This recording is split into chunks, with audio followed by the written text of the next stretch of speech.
You now tuned in to the Gumptown Podcast. I'm your boy Doug B. We ain't got nothing to talk about, but we got something to talk about. Let's go.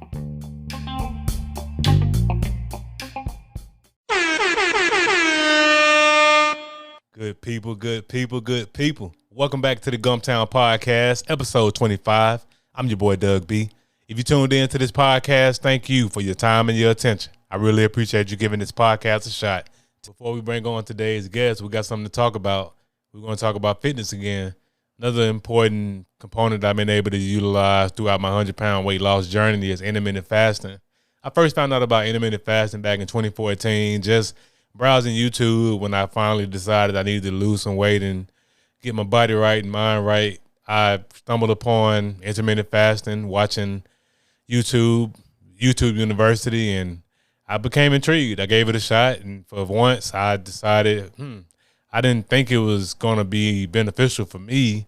And before I go into just what I think about it and all the good things, I just want to say, hey, intermittent fasting is not a magic pill, a magic weight loss pill. You still, at the end of the day, you have to be in a caloric deficit for it to work. In the layman's terms, it's just a modified eating schedule. But back to my story, when I found out about it, I was intrigued because all my life I have been following the whole eat every 2 or 3 hours meal plan. And yeah, quite frankly, that had got me up to 350 pounds. So I was willing to modify my eating schedule and give it a shot. And the one that I've implemented since 2014 is 16 and 8. That's 16 hours fasted, 8 hours eating window, 8-hour eating window. And let me tell you, the benefits of fasting that I found through my own experience, and as well as you can see it on Google, is, man, when you're in that 16-hour fast, of course, you can consume water, black coffee, anything that doesn't have any calories. My go-to is I drink plenty of water, and I drink a cup or two of black coffee. But in that fasting period, you have so much I've had so much mental clarity. I'm more productive. I'm able to go work out fasted. I don't have any type of lag in energy. It's just an overall great tool to implement into your fitness lifestyle. And again, like I said, mental clarity, which will lead to a high level of productivity. Like I said, I've been using intermittent fasting since 2014. I live by it. It works for me. I'm not licensed. It's not professional advice. Of course, consult with your physician before you make any changes in your lifestyle.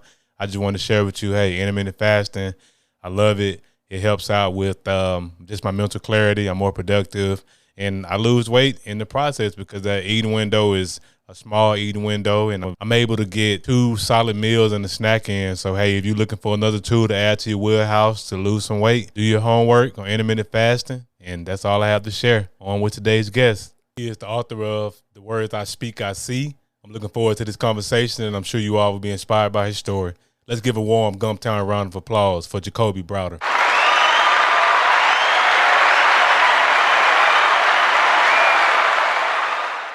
Jacoby, how's it going, man?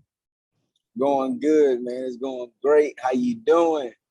All is well, man. All is well. First things first, I want to thank you for taking time out of your schedule to chop it up with me for a few minutes. I really appreciate it. No doubt. I appreciate you having me. I appreciate God for setting it up, aligning it in order.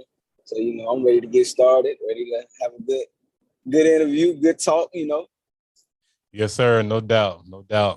For the people who don't know who Jacoby Browder is, tell them your story, where you're from and how you got to where you are now. Yes, I'm Jacoby Antonio Browder by way of Birmingham, Alabama. I'm a Tuskegee graduate. I graduated with a history degree. Played football at Tuskegee for 4 years. I've been playing football majority of my life until I got to Tuskegee towards my last year and started pursuing music, which I've been doing since 2013. And I've been doing that since 2013. I got 3 albums out on all major streaming platforms, 4 mixtapes on Live Mixtape, Spinrilla, That Piff. The albums are called Restoration, Unapologetically Me, and Fake Vibes. Those are my 3 albums. Got a couple of singles out, Bad Year. If y'all want to look me up. I'm also an educator. I teach kids with autism and other social and mental disabilities at the Learning Tree Incorporated. Also, I'm an entrepreneur. I have my own inflatable business called Artists for Autism Inflatables LLC, and where autism correlates with that, we take some of our proceeds from our events and we use it to help fund programs in schools that have kids with autism to help build their educational and social skills. And yeah, I'm a newly published author with the book, The Words I Speak, I See. And yeah, I'm just excited to be here, man. And, we creating more stuff we got more stuff in the works, creating more. We're doing more writing, more music, and it's just a blessed time to be here, man. Yes, sir. Wow, man, you got a lot. You're doing a lot, man. Entrepreneurs, artist, author, educator. Man, when do you sleep, man? I try to get it in. I try to get it in between my time when I try to make some downtime for myself. But but lately I've been structuring my days. Now I've been working on organization more in 2022. So I'm really trying to keep the days structured, having a lot to do. Nothing wrong with that, man. I mean, trust me, I definitely understand the grind, and like we spoke about offline, we have so many ideas and we think so big, and at times we get a little ahead of ourselves, but it sounds like you have everything under control. That's dope. Appreciate it, man. Appreciate it. It's a work in progress. Like I said, we still working. Still gotta do a little more organizing, and we discipline ourselves a little more because sometimes I get a little sidetracked, and certain things that try to deter me from further pushing forward and elevating more where I need to be. But we keeping a firm head, and we staying on the course. Yes, sir. That's all you can do. That's all you can do. So we're here to talk about the book, but before we get into the book, I want to back up and let's talk about your music career. So what got you into music? Do you come from a musical family, or what got you into music? At first, I didn't know that I did come from a musically inclined family. But my mom's dad, before I got into music, I was playing sports. But my dad, he used to make me do a lot of singing and rapping in church once he found out I can hold a note, and I like rap music and stuff like that. So, but that ordeal, I wasn't really too fond of that.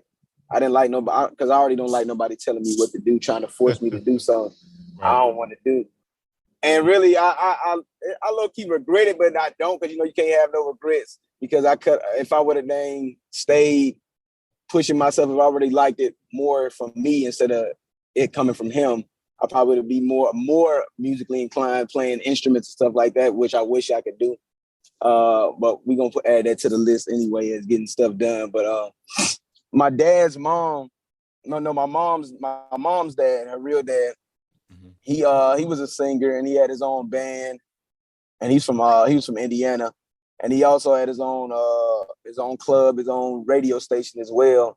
And she was telling me not too long ago that they used to house like the Temptations and the Jackson 5 when they used to come to Gary, Indiana, or any part of Indiana that he was in, and I think he was like a promoter as well. So a lot of shows that they did in Indiana, he would be the ones housing them at his house, like the Temptations and Jackson 5 and other bands and other celebrities and I got some other family that's musically inclined as well, but I forgot their names. I definitely forgot their names. But I get the singing. I get most of the singing from my mom's dad, because I really haven't heard anybody on my dad's side about music really. Because my dad, he can't sing. I ain't met nobody in my dad's side of the family that can like really sing for real on my immediate side. But yeah, so I presume it comes from my mom's side of the family with her dad, because her uncles, whom I just created a relationship with not too long ago, about a year or two ago, they always say when they see me, I look just like them. So, and I sing like them too, so because they heard my music before. So it's just it feels good to hear some things like that, because I never got to meet my grandfather, my mom's dad. So because he died at an early age at pursuing music as well. So I'm gonna get the torch and finish the race like it need to be finished, with this music. Like I feel like I know I will be able to do. I like that. You're gonna carry the torch and finish the race. Man, that's powerful. That's powerful, man. Definitely. Sounds like your family has a rich history in the music business. So you're in the right place. You're doing the right thing. Like, well, one of your occupations, man, as an musical artist, man. So you definitely keeping it in the family, and I like that, man. Carry the torch to the finish line. Good Yeah, stuff. we got to. Definitely got to. Yes, sir. And I know you're from Birmingham, and you ended up attending Tuskegee. Let's talk about the HBCU experience. How was your experience at Tuskegee? Oh, man, it was a great experience at Tuskegee University. It was a great experience at Tuskegee University. You know, I love the city as well. I love the school because I always made it a point when I got there.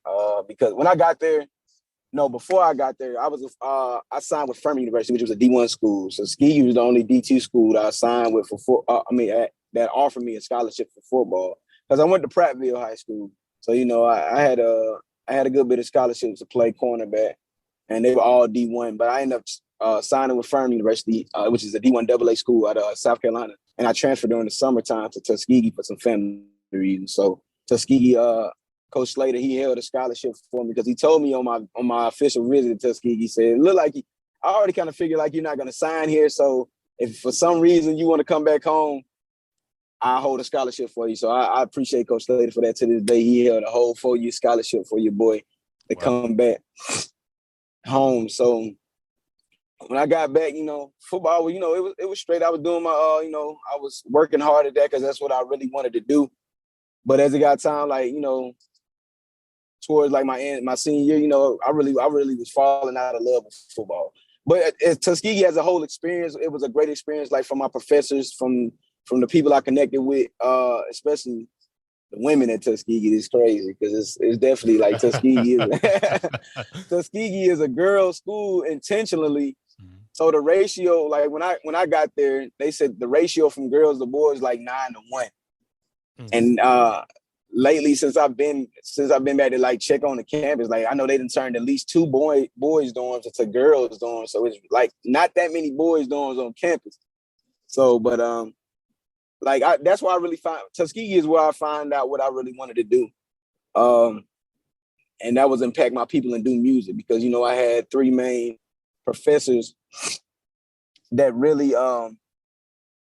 4. They really instilled a good work ethic within me, and they really opened my mind up to a lot of things that I didn't know before. Because like I was when I was at Prattville, you could kind of say I was in a sunken place for real, like on Get Out. So when I got to Tuskegee, I always loved my people, but we still was blind. I still was blind to like certain things that the system does, and that we as Black people blindly intentionally do to ourselves. Like self-hate wise and, not unifying as a people. So when I got to Tuskegee, when I was at private, I really wasn't too fond of, going to mixed race schools.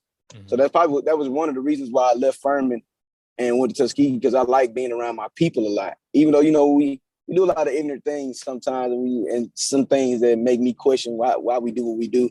I still like being around my people. I like partying with my people. I like, just being able to talk about wealth and greatness and just going to school together with my people. It just was such an ultimate gift for me, especially at Tuskegee, man, because you got everybody that look like you. You feel comfortable. You don't feel like you got to walk on eggshells for anybody at all. You can just be yourself, and that's the type of experience Tuskegee provided. It's a whole little family thing, man. Tuskegee, a small city, but like it's rich in culture, is rich in history. I feel proud getting my degree from Tuskegee. So, and the 4 professors that I love, Dr. Robertson, Dr. Jamay, Dr. Hill, and Dr. Hayes, them are some great professors that opened my mind up and helped me think outside the box and think more critical with my life and with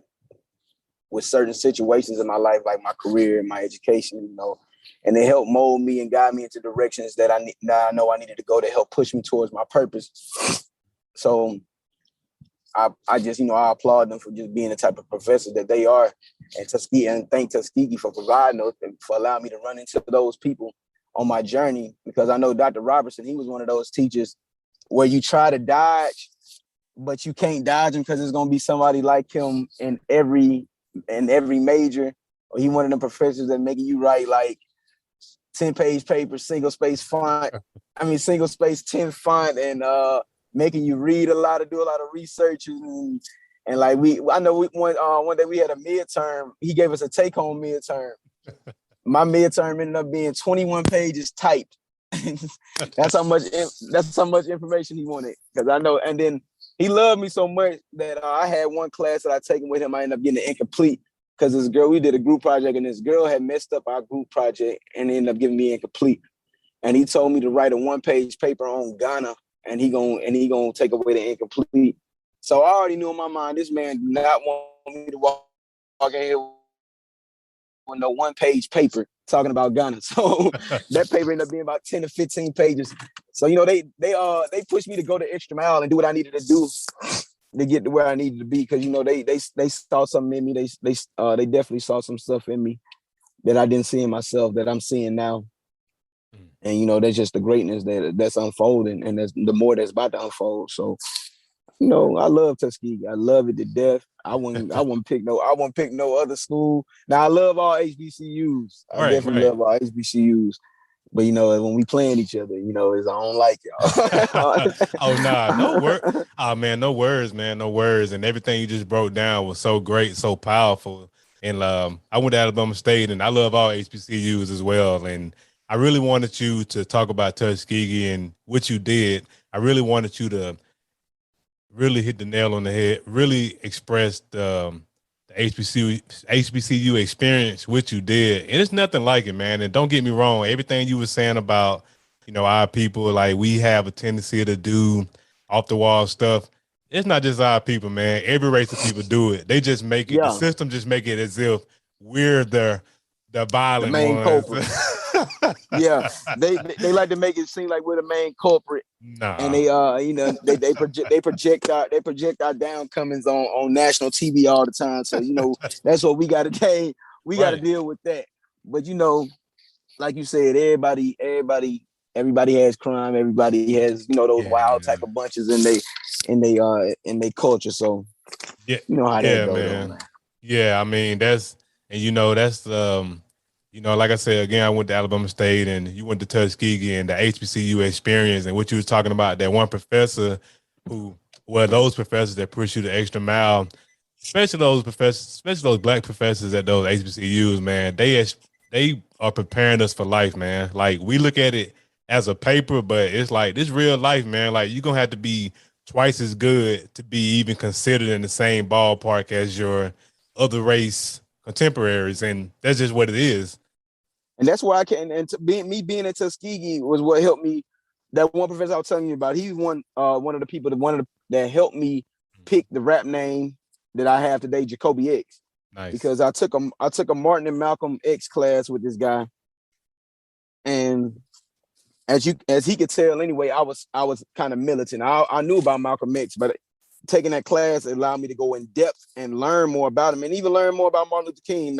And we're not gonna take anything away from him at all, because taking the class, I learned that Martin Luther King's ideologies switched to Malcolm X's ideology. So they started to adopt the same ideologies and move the same way. But that's when Martin began to get assassinated, and when he changed his initiative from civil rights for it to being human rights and moving towards the poor people campaign, then that's when a lot of things started to go bad for him. But me taking that class, it allowed me to see what type of direction I'm moving in. I'm trying to, I want my people to understand and know they're unifying and working within our culture to expand ourselves is the main key, and we got to do that by any means necessary. And that's my mission, is to get all my people on board, the ones who want to be on board, because I understand you can't save everybody. But reading on Malcolm X and looking at documentaries on him, I became fond with him. I listen to speeches on him when I can. I read his autobiography more than once, and his teachings that is some of the teachings that sit with me and resonate with me. I try to correlate it within my music, making it, modernizing it though, making it where the kids can relate and still vibe to it, but they're having a message and somebody telling them something of some substance. So like Malcolm X did with his speeches, I'm just doing it through music. Nice. I love to hear that type of stuff, man, and everything you talking about. And man, I'm sure that class was amazing. And MLK, Malcolm X class. And I'm glad you touched on that point about MLK, about how later on in life, how he adopted some of those same militant ideologies. And so funny because MLK holiday just passed a couple of weeks ago, and they always, meaning the media, they always show I have a dream speech. I'm like MLK. That wasn't MLK. Y'all murdered. Y'all murdered MLK. We started talking that we come to DC to get our check. Y'all poor people scam came. We trying to get for people. We not worried about sitting at the table no more. Hey, when MLK started talking that talk, that's when they got him out of here. So whenever whenever these companies be showing that I have a dream speech, don't get me wrong, man. That was a powerful speech, but I'll say this, and I don't know who's going to be able to implement this change, but I came up in the Montgomery public school system. You went to Prattville, so you had the same education system. They portrayed MLK as he was just this square, but MLK, man, he was highly intelligent. Man, this man had a PhD when he was like 26, 15. Yeah, he got a degree. Yeah, he I mean, he got all his degrees and everything very young, man. And young.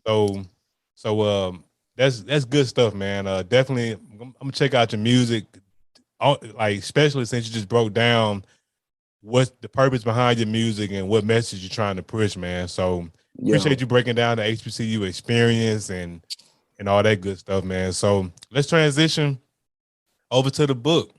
The words I speak, I see. If you would, let the people know. Give the people a brief synopsis of the book. What is it about? It's about a young boy named Sakar, and I chose that name because the name means manifestation of God. So it's about a young black boy named Sakar. He's based in Montgomery, and he struggles with self-love, and he struggles with acceptance at home and acceptance from his peers, and really acceptance with himself. He struggled with knowing himself and the objective that or why is he of his why. And as he goes through the story, he finds a magic radio, quote unquote. So we kind of got like some fiction in there, but it's not fiction. So he learns with the radio. It's called Affirmation Station. The radio called Affirmation Station, and he learns through the journey of the story that if he changes the words that he speaks daily over his life and the thoughts that he thinks over himself, that he can change the trajectory of his life from negative to positive, because he's already had somebody around him speaking negative, and he always speaking on himself. So negative things are happening towards him, and he's always thinking so negative of himself, and he always have people around him thinking negative of him already. So he's already adopting those notions that nothing good is going to happen for him. He's not worth anything. It doesn't matter if he was born. But what I'm trying to get the youth to understand is that if you're speaking affirmations over your life, encouraging yourself daily, and turning those words into thoughts, and you thinking that you're allowing yourself to be more creatively open, you're allowing yourself to be more confident, you're creating space from all negativity and bringing in positiveness. You're releasing the negativity, and you're speaking and thinking so highly of yourself because God made you in his image. And he says in the Bible, he said, whatever a man speaketh, so is he. So if you're constantly speaking negativity over your life, if you have somebody constantly bringing you back to a dark place of negativity, or always speaking some negativity on you, then and you constantly letting them be around you, then you're going to soak that in, you're going to ingest that, and then you're going to start thinking that, you're going to start believing that, you're going to start walking in that. But if you start speaking life over yourself, speaking winning over yourself, speaking success over yourself, speaking confidence over yourself, you're going to start to adopt those things and ingest those things, and you're going to start to walk into those things. And that's what we're trying to get our youth to do with this book, is because we understand that mental health is a grave issue, a great issue within our youth, especially within the school system and on the social media era.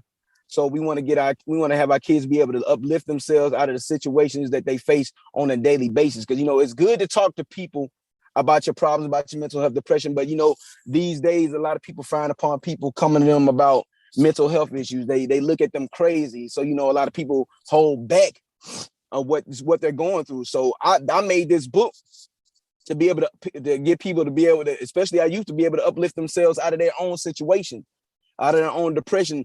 Strengthen your mind, strengthen yourself, because once you strengthen your mind, the rest will follow. Your physical will follow. If you're thinking positive thoughts and speaking positive things over yourself and being optimistic about every situation, then you're going to start feeling good about yourself. You're going to start making positive choices. You're going to start moving into the right direction. You're going to start walking into your purpose, and you're going to start asking yourself, what is it that God wants more from you? Because once you cloud about all that negativity, you ain't got no space within your mind and space within yourself to think, to be able to freely move and create how you're supposed to create, how we were created to create in this world. Because God put us here to create and spread the love that He and our gifts and talents that He placed upon us.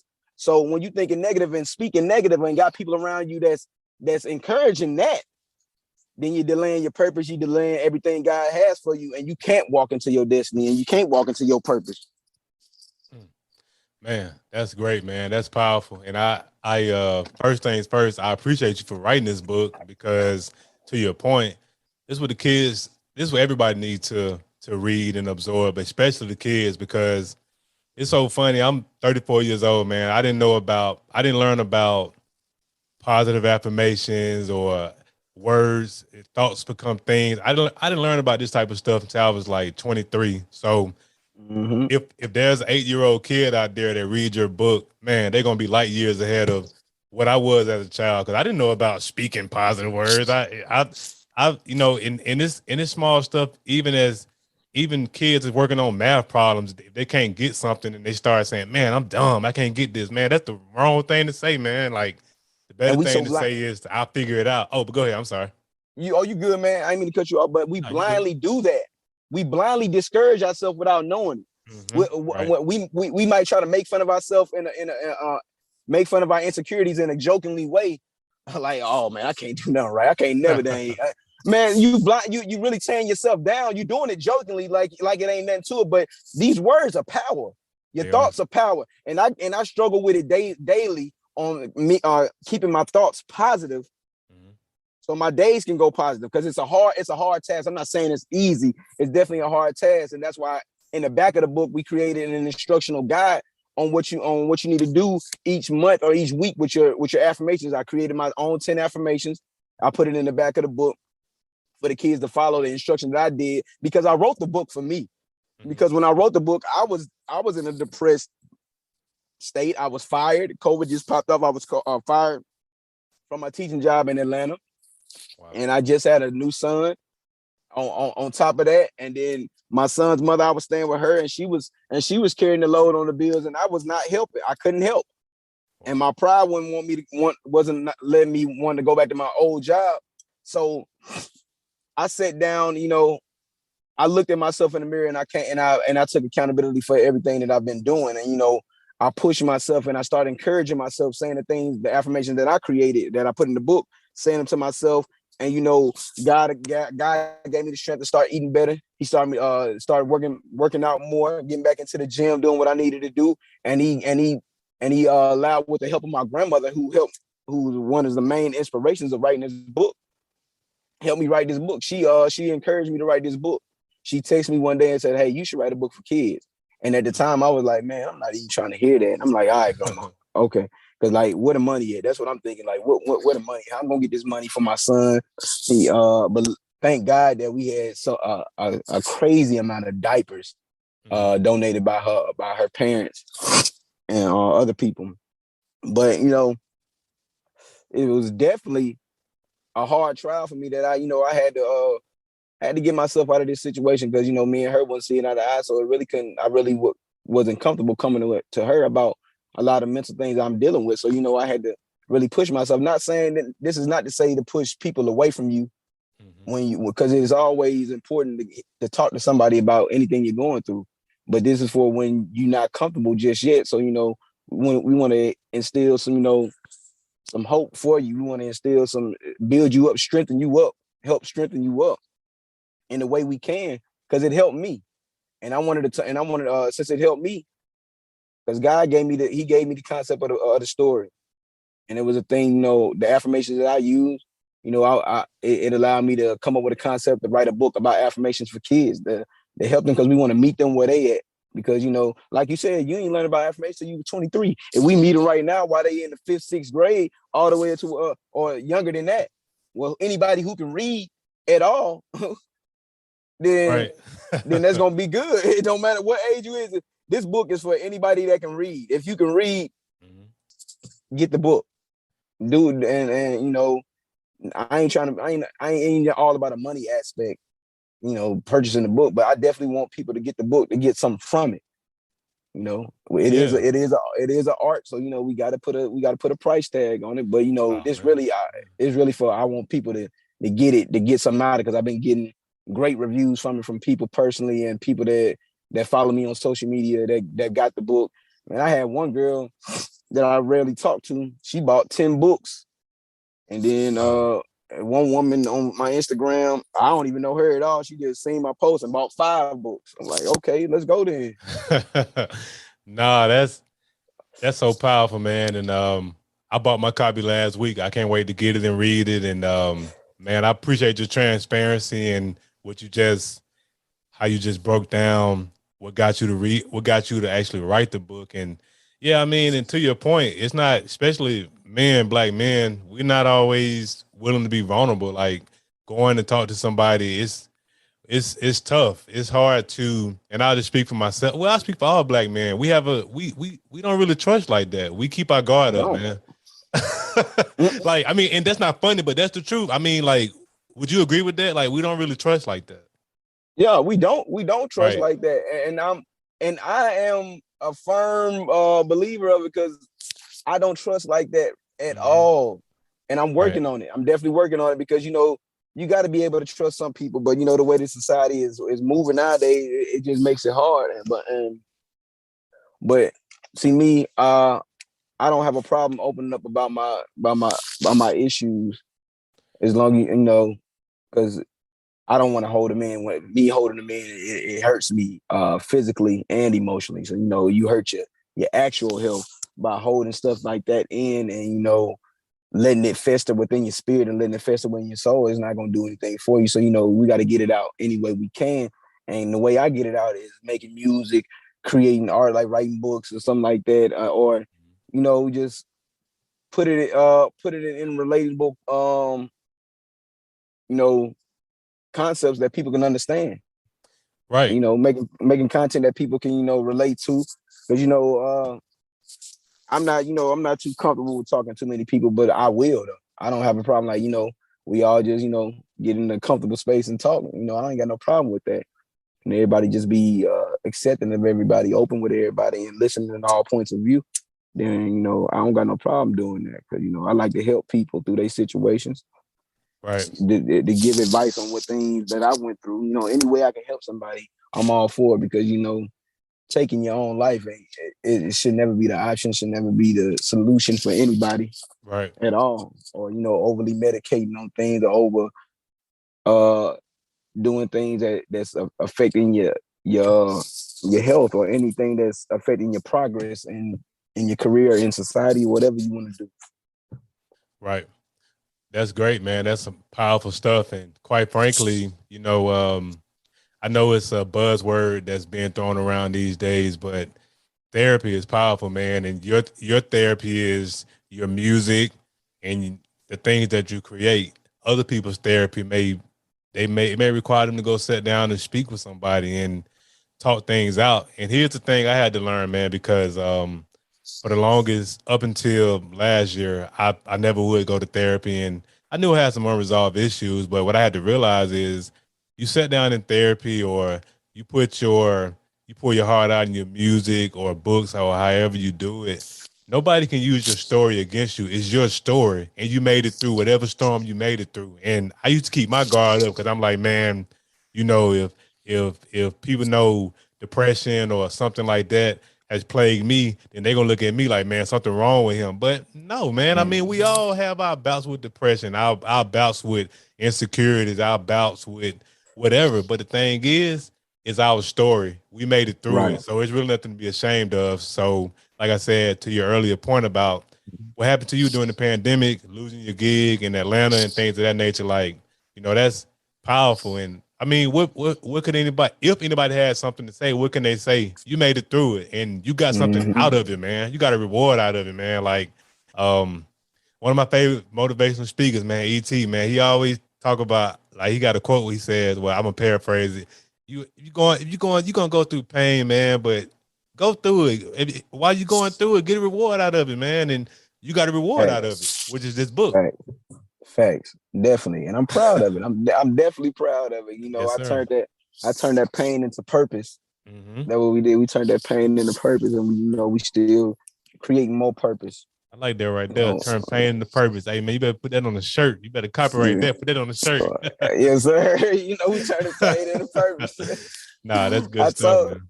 Yes, sir, bro. Man, having to clear my mind, so we thinking more creatively. These ideas is coming. But yeah, it's definitely in the works.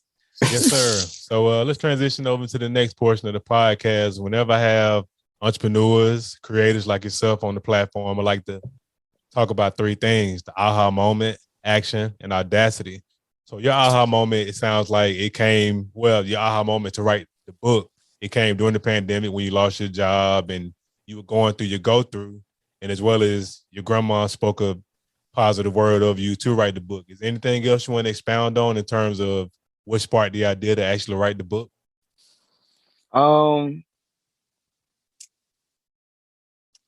Really music sparked the idea to with the radio, because I'm an artist, and the radio is a metaphor. Is a metaphor for the affirmation. How to create your magic within yourself. It's a metaphor for that, because that's what Sakar is gonna come to terms with, that he thinks the magic is coming from the radio, but it's really within inside himself.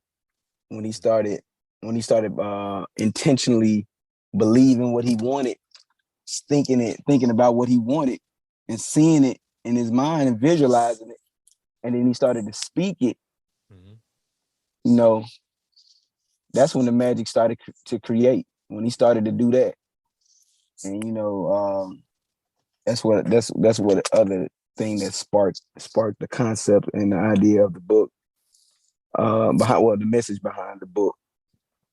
But I always wanted to write a book, and so when my grandma told me that to write a book, I was, like I said, I wasn't really trying to hear what she was talking about, but right. But I thought about it like, I see it as God speaking through her to me, telling me that I'm trying to push music right now, and the streams ain't going nowhere. We not performing right now. We can't do no nothing. But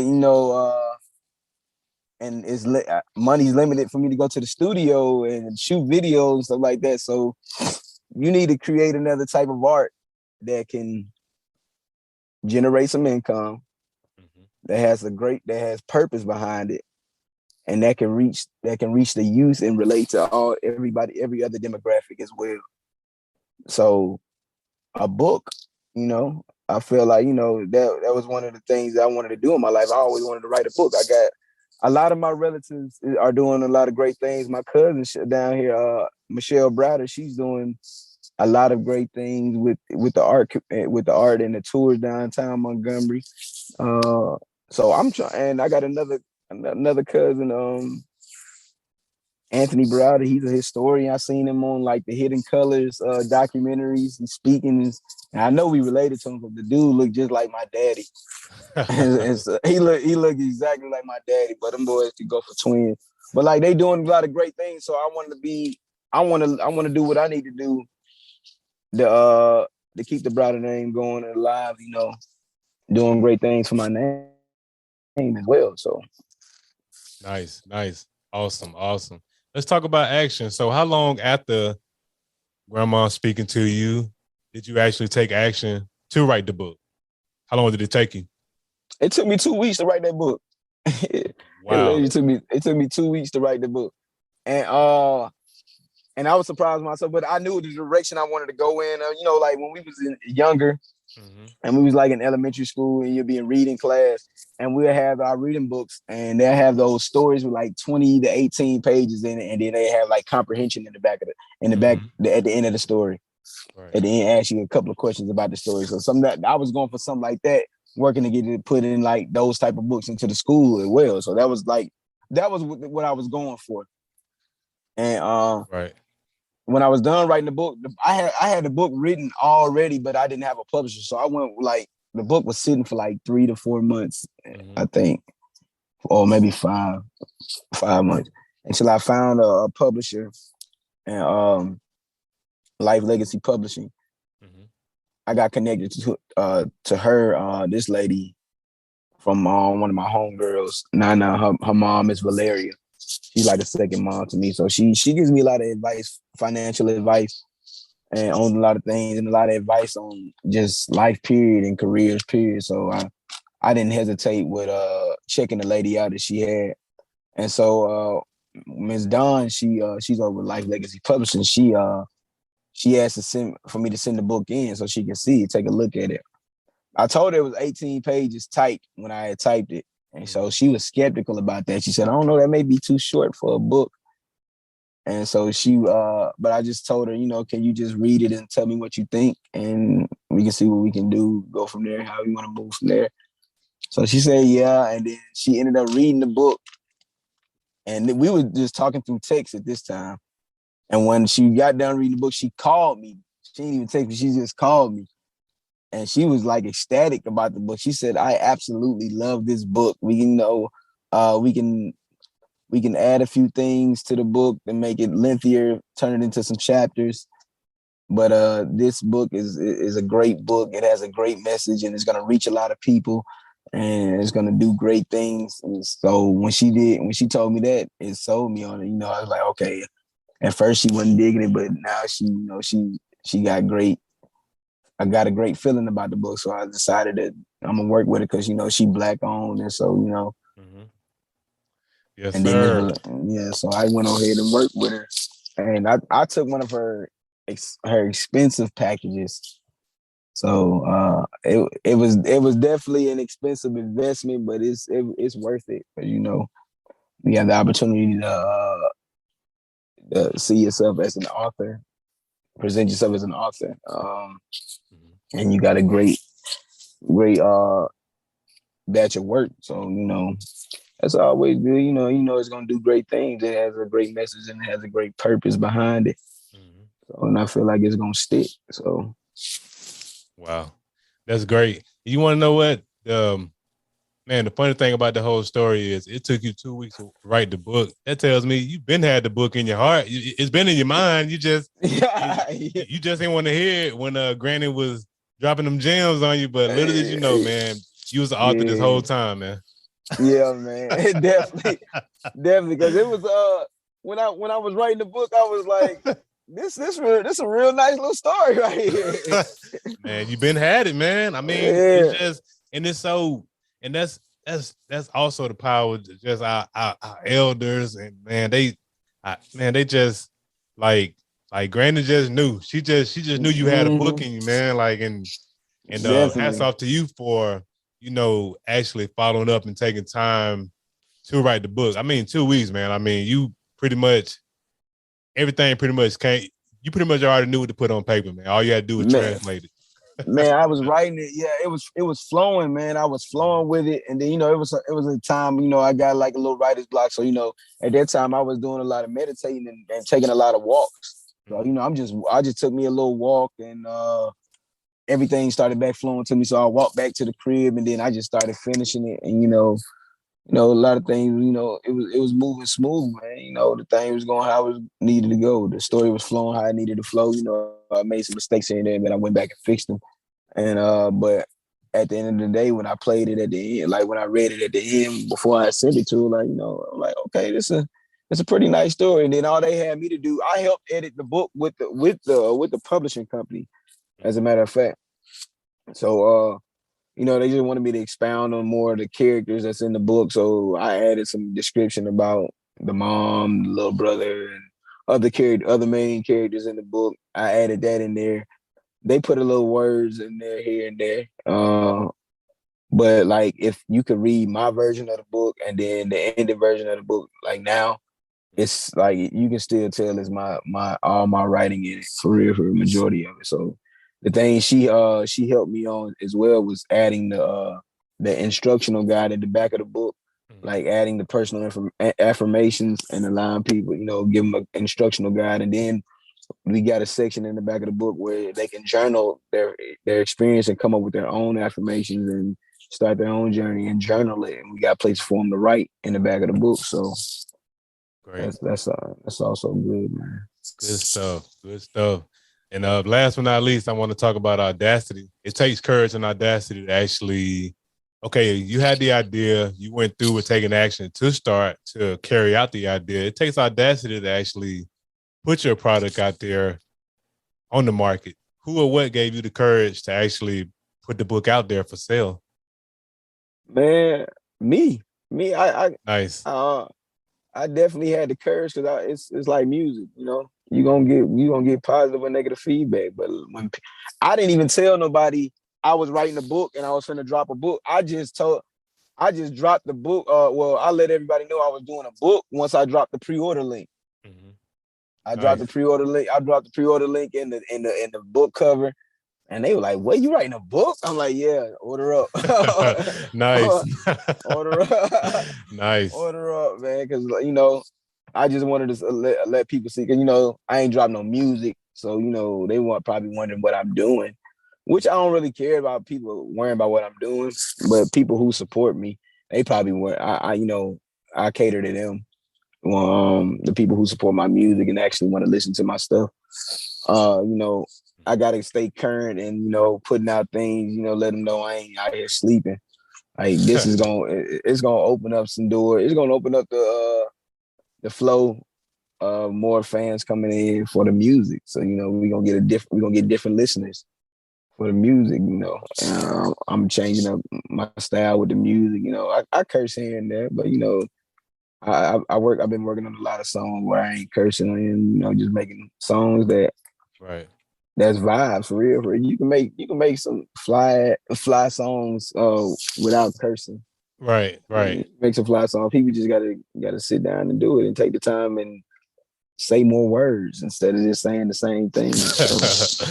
Right. Nah, no problem. Nah, that's great, man. You gave yourself the audacity. I mean, and that's great. Like you said, not really caring about anybody's approval, and people who support you, they support you. They're gonna rock with you whether you writing a book or you putting out a song. So now that's a great mentality, great attitude to have. Let's transition over into vision, man. What are your short-term, long-term goals in terms of being an author, entrepreneur, and an artist? Well, right now I'm getting my master's right now, so I'm looking to finish that in March. I'll be done with that in March and be walking in June. With the book, we planning on getting the book put into the schools, the Montgomery County school system first. Nice. And we're gonna expand to the state and go more globally with it. We getting things in order for creating a program that can help build a good curriculum for the schools down here in the underserved communities. In our underserved communities as well. With music, yeah, man. I'm looking to go to law school after I get my master's. I'm looking to become a criminal lawyer and dealing with entertainment law as well, because I want to be able to start my own label. Nice. And my artists, I'm gonna sign my artist to the label, and I'll be their lawyer. We do stuff the right way. That's some and I'm winning some Grammys. But they ain't. I really. Now to think of it, like I'm not really like a lot of artists for real. I really don't care for the Grammys. I used to. I know I know my bio say on Instagram future Grammy winner, but like lately I've been like, man, I really don't care for real. I don't care. I just want to make great music, and if my albums go platinum and diamond, I'll be good with that. I could care less about any type of Grammy. Just let me make a great amount of money with my music, and I'm living comfortably. You know, I'm free. You know, Right. I'm doing it. I'm doing everything I need to do with my son and my family. So you know, I'll be satisfied with that. So, but like I don't really care for award shows. Like, but Yeah. I go to our award shows. Like I go to the Soul Train Awards, and the Hip Hop Award, BET Awards. I just won't be no bougie artist just going to them. I guess they call them the bigger award shows. I don't really get. They all the same to me. For real. Yeah, I agree, man. I'm a big hip hop head, man, and the Grammys. I mean, it's so political, and the people who win the award, they don't like the album of the year, hip hop album of the year, R&B. I'm like, that wasn't the best. A lot of times, that's not the best. It don't be the best music. It's a dang politic game, man. So I don't blame you for not. I mean, of course, you know, I believe, especially if Doja you. Cat won an R&B album for the Grammys. Hey, you know She what? ain't And R&B. hey, I don't want to. Hey, listen, I don't want no smoke with the Doja Cat fans, but hey, I'm with you. When she won it, I was like, yeah, you know, R&B. I mean, hey, it's a political game, but to your point, yeah, man, just keep putting out that good music and going platinum, triple platinum, diamond, and being able to take care of your kids, take care of your family. That's what it's all about. Like that's a great vision to have for yourself in terms as you want to go to law school, you want to learn the business side of it so you can start your own. And that's so powerful because a lot of us in the entertainment, a lot of black people in the entertainment industry, they don't understand the business side. That's why they end up getting gypped. So hats off to you for taking that initiative for real. Appreciate it, my brother. Appreciate you. Yes, sir. So as we come to the end of the podcast, man, I want to cover the $1 million question. I started this podcast to shed light on Montgomery. I wanted to highlight the greatness from people who are either from Montgomery or people who came through Montgomery, whether it be for school or for work. So let's talk about your experience in the Gump. How has the Gump helped you evolve as a artist, entrepreneur, father, and a man? You know, I've worked with some great people down here. You know, it's a nice little music scene. For real. You know, it's some great artists out here. I done ran into a good bit of great artists. I know Jay Marsh, he's a great talented singer. There's some producers out here. Cash, Diego, he a great engineer, great videographer. You know, but you know, the city it really ain't taught me nothing for per se. Cause you know, I really been staying out the way musically in Montgomery with the music. So, you know. But you know, it's definitely some diamonds in the rough out here for real, that a lot of people need to be paying attention to. You know, a lot of people thinking Montgomery just trapped out.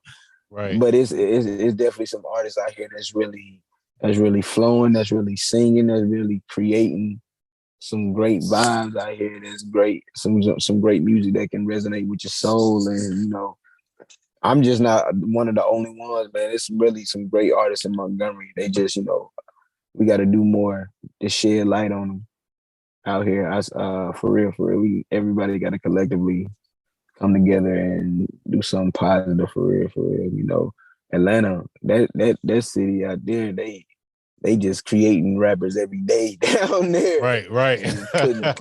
Putting their people on down there. Right. It's just like you in next. Like, hey, we gotta get on like that, man. We be setting the trends. Yeah. And we set the tone in Alabama. I don't care what nobody say. We set the tone in Alabama. We set the trend. And we gotta start acting like it, especially in Montgomery, man. Everybody gotta start finding themselves and do what they need to do. You know, to push some positiveness around here and create some avenues where people want to come down here and do stuff with us. You know, it's kind of tainted out here, but we gotta do more. We definitely gotta do more out here for real. And it's better said than done. I mean, it's better to just do than just be talking about it. You know, right? For real. We just gotta. Right. And no, I agree, man. 100%. I mean, definitely, we a lot of diamonds in the rough in Montgomery, and sounds like, what you benefited the most from Montgomery is just some of the connections you've been able to make in the music Yeah, business. So yeah, I made some good connections, man. Yeah, like my boy Diego, man. That boy, he yeah. he one of the hottest in the city to me with his engineering and his videography. Mhm. He take it to another level. Then you got my boy Boss. He on the clothing line. He got a Go Big Clothing. He one of the top hustlers I've seen in my life. He Yeah, for yeah. I went to high school with there's some people out here doing positive things. yeah, no doubt. Yeah, yeah. I went to high school with Diego in Boston. You're right. Both of those Oh guys yeah, on the grind. They ain't playing no games, man. yeah. And making it happen. Nah, that's good stuff, man. So how can the It be people time. go ahead? I'm I sorry. about, I about to say, it be time Diego be hardly getting no sleep when I put him on. We doing 4-5 hour sessions at a time. It's crazy. But then my dog though, he be getting to it and doing what he need to do. Oh yeah, nah, he dedicated to it, man. Nah, that's no doubt. So how can the people connect with you, Jacoby? What are your social media handles? Facebook and IG. Man, Facebook, y'all can follow me on there. Facebook, Jacoby X Music fan page. Instagram, Jacoby underscore X, JACOBY underscore X. Subscribe to my YouTube channel, Jacoby Browder, JACOBY BROWDER. And you can follow me on Twitter, Browder Jacoby. I'm gonna change that Twitter handle, but I don't really be on Twitter for real, for real. Right. I really got to pipe back up because I used to be on Twitter heavily, but my Twitter got hacked like twice, and it just made me mad. I'm like, bro, I'm not getting back on here. But like, my publicist was telling me I need to get back on Twitter and start, using those social media accounts too. So but yeah, man, y'all follow me on there. I'm about to get on that TikTok too as well. So I had some more. I had that stuff posted up soon on my other social pages, man. So, but shout out to you, man. Appreciate you for having me, dog, on the Gump Talk podcast, man. Gump Town podcast. Respect. Yes, sir. And of course, I'll put all of this in the description of the episode. Hey, man, Jacoby, thanks again for taking time to chop it up, man. I really appreciate it. Appreciate you having me, man. Thanks. Yes, sir. Good people. That concludes another dope episode of the Gumtown Podcast. We gone, but before we leave, remember, be blessed, be safe, but most importantly, have the audacity to be you. Gone.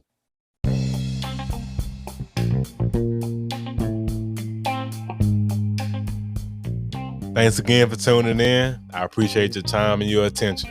Until next time.